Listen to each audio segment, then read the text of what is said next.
కన్ను నుంచి నీళ్ళు వస్తే నాకు తెలుస్తుంది, దాన్ని దాచిపెట్టేస్తుంది అట్లా. ఓకే.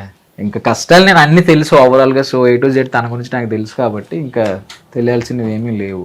ఓకే. మామూలుగా అదే కొంచెం ఇప్పుడు ప్రెషర్ ఎక్కువ అయింది, కొంచెం ఇల్లు కొంచెం హెవీ బడ్జెట్ అయిపోయింది కదా. సో బంగారం అది ఇది తను ఇష్టంగా కొనుక్కునే బంగారం పెట్టుకుంది కదా. సో అది ఇది గుర్తొచ్చి కొంచెం అప్పుడప్పుడు స్ట్రగుల్స్ అవి గుర్తొచ్చి ఏడుస్తుంటది. ఓకే. సో అంటే మీరు ట్రాన్స్జెండర్గా చేంజ్ అయినప్పుడు ఎంత డబ్బు ఖర్చు అయింది మీకు? నాకు అయిందండి 10. సో అంటే మీకు ఆపరేషన్కి 10 లక్షలు ఖర్చు అయిందా? అవునండి. ఓకే. అంత డబ్బు ఎక్కడి నుంచి వచ్చింది మీకు? ఇట్లానే భిక్షాటన చేసుకోవడము, కొంచెం మా ఫ్రెండ్స్ అప్పిచ్చారు నాకు. ఓకే. ఒకరు 3 లక్షలు ఇచ్చారు, ఒకరేమో 2 లక్షలు ఇచ్చారు. ఆ తర్వాత కొద్ది కొద్దిగా వాళ్ళకి తీర్చుకుంటూ చిట్టీలు వేసుకుంటూ తీర్చాను నేను. ఓకే. అయితే ఇప్పుడు ట్రాన్స్జెండర్కి ఒక చెడ్డ పేరు ఉందండి. ఎట్లా అంటే సెక్స్ వర్క్ చేస్తారు, అది ఇది రోడ్ల పైన తిరుగుతారు, అది దాన్ని. అంటే మీ దగ్గరికి ఎవరన్నా వచ్చినప్పుడు వాళ్ళకి ఏమైనా సజెషన్లు ఇస్తారా మీరు? అంటే ఆ వర్క్ వద్దు మనకి, ఇట్లా ఉండండి మీరు. ఒకవేళ ఎవరన్నా అబ్బాయిలు మీ దగ్గరకు వచ్చి మేము చేంజ్ అవ్వాలనుకుంటున్నాం అన్నప్పుడు మీరు ఏం సజెషన్లు ఇస్తారు వాళ్ళకి? సెక్స్ వర్క్ అనేది నాకు తెలిసినంత వరకు, ఇప్పుడు నన్ను వదిలేయండి, ఇప్పుడు నాకు పెళ్ళయింది కాబట్టి అది వేరు. సెక్స్ వర్క్ చేయడం అనేది ఆపేయాలనుకున్నప్పుడు మాకు ఫస్ట్ ఒక ఉపాధి అనేది ఇవ్వాలి. ఇప్పుడు చూస్తూ ఒక మనిషి ఆకలి చచ్చిపోతుంటే ఎవరు ఊరుకోరు కదా. ఒక రకంగా సెక్స్ వర్క్ మా కమ్యూనిటీలో కొంతమంది చేయడం బట్టే కొన్ని మానభంగాలు అలాంటివి అనేవి తగ్గినాయి. ఇప్పుడు కావాలని ఎవ్వరు వాళ్ళ ఒళ్ళు తీసి వేరే వాళ్ళకి అర్పించాలని ఎవ్వరు అనుకోరు.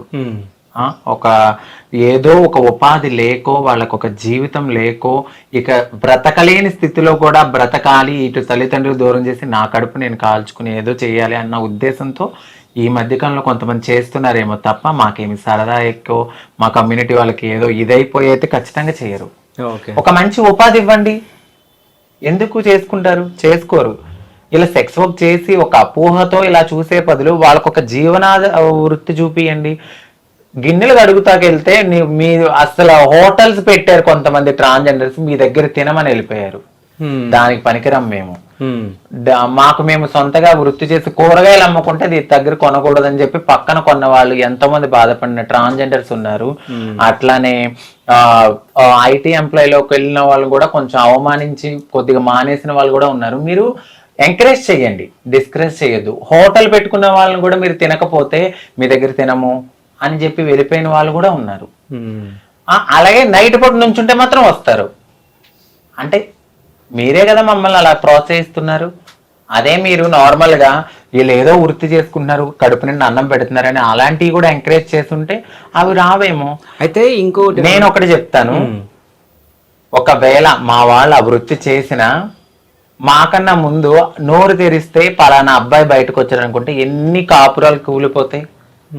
అవి కూడా కడుపులో పెట్టుకుని వచ్చిన వాళ్ళకు ఏదైతే వచ్చారో ఆ పని చూసుకుని వదిలేస్తారు, అంతే తప్ప వాళ్ళ జోలికి వెళ్ళరు, ఏమీ చెయ్యరు. కానీ ఇది ఒకటి అడగాలి, నేను ఇట్లాగే విన్నా న్యూస్ లో.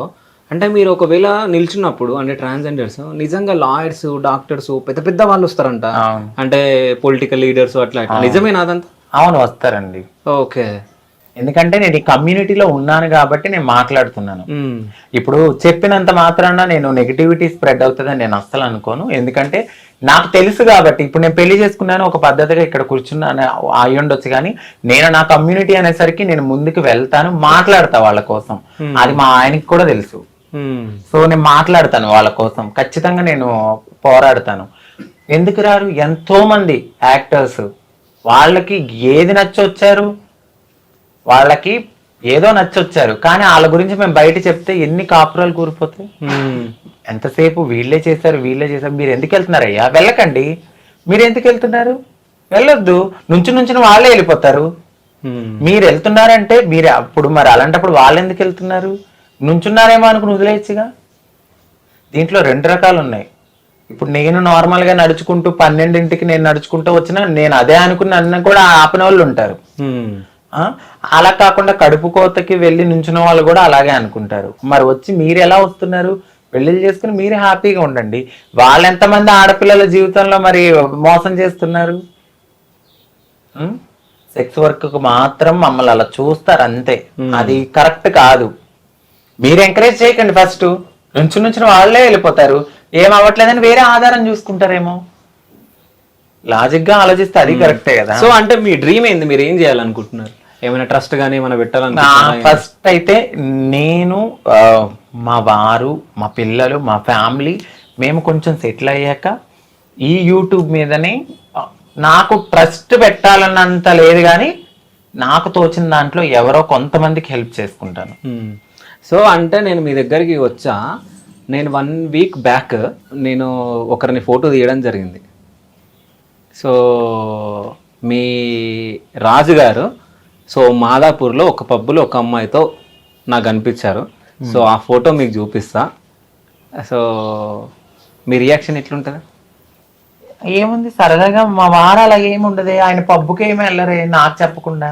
ఓకే, రియాక్షన్ ఏమి ఉండదు అసలు. దాని ఫస్ట్ హ్యాపీయా మీకు? హ్యాపీ అని ఏమీ లేదు కానీ అస్సలు జరగదు. జరిగితే 110% బల్లగుద్ది చెప్తున్నాను, మా వారు నేను లేకుండా పబ్బుకి అంతే వెళ్ళడు.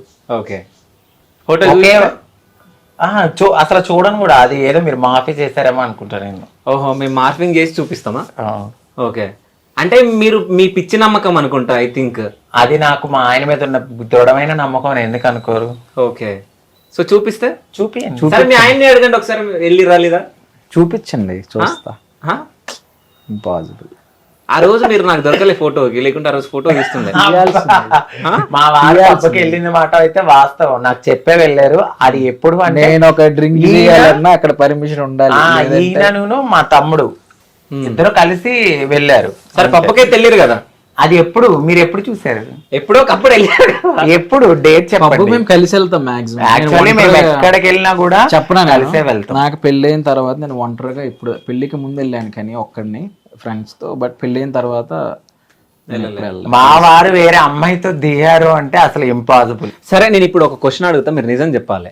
సో ఇప్పుడు వీళ్ళ కమ్యూనిటీ వాళ్ళు వస్తారు కదా, సో వచ్చినప్పుడు ఎవరన్నా అంకిత గారు లేనప్పుడు వాళ్ళు మిమ్మల్ని ఎవరన్నా ఫ్లడ్ చేసిర్రా? నిజం చెప్పండి. నేను చూడనండి ఫస్ట్ ఆఫ్ ఆల్. ఓకే, నేను చూడను. ఓకే, ఒకవేళ ఎవరన్నా డిఫరెంట్ గా చూసినప్పుడు మీరు అంకిత గారికి చెప్తారా? చెప్పారండి. చెప్పారా? సో గెలికిరా? అది బయట ఇంట్లో కాదు బయట పార్టీస్కి వెళ్ళినప్పుడు ఈయన చూసేవారు. అంటే కొంతమంది మంచి వాళ్ళు ఉన్నట్టే చెడ్డ వాళ్ళు కూడా ఉంటారు. ఇది ఏదో చేద్దాము, దీనికి మంచి మొగుడు ఎందుకు అనుకుని చేసిన వాళ్ళు ఉన్నారు. కానీ ఎక్టీజీ నేను అసలు పట్టించుకోను అలాంటి. ఈ చెవితో ఇంటి ఆ చెవితో వదిలేస్తా. ఆయనే వచ్చి చెప్తారు, చూడు ఇలాగా అలాగా నేను రాను, నిన్ను తీసుకెళ్లి దింపేసి వస్తాను అని అంటారు. ఆయనకి ఫస్ట్ ఆఫ్ ఆల్ ఆయన పార్టీస్కి రారు. అలా అని చెప్పి నన్ను ఒక్కదాన్నే పంపరు. 2 hours ఉన్నా 3 hours ఉన్నా పాపం ఆయన కారులోనే కూర్చుంటారు. నేనే ఇంకా రండి పైకి అంట. ఎందుకంటే నాకున్న నమ్మకం అది. ఎదుటి వాళ్ళు వాళ్ళకు ఉన్న నమ్మకాన్ని కోల్పోతున్నారు మా వాళ్ళ దగ్గర, అంతే. నేనైతే అదే అంట, మేము దేని కొనుకెళ్ళాం దానికే చూడాలి. అది కామన్ గా జరుగుతూనే ఉంటాయి మా దాంట్లో ఫ్లెక్ట్ చేయడాలని. సో యూట్యూబ్కి వస్తే మీరు ఈ మధ్య బాగా ఎంటర్టైన్మెంట్ చేస్తున్నారు. సో అంటే మీరు సంథింగ్ డిఫరెంట్ గా క్రియేట్ చేస్తున్నారు మీరు కంటెంట్, అవునా? సో బాంబ్ వేయడం కానీ సంథింగ్ ఏదో క్రియేట్ చేస్తున్నారు. అవును. సో ఈ కంటెంట్ అంతా ఎవరు క్రియేట్ చేస్తున్నారు? నేనే అండి. చేద్దాం అన్నప్పుడు మీ ఫీలింగ్ ఎట్లుంటది? అవసరం లేదు. ఫస్ట్ పెట్టింది నేనే పుల్లగా చేయమని నేనే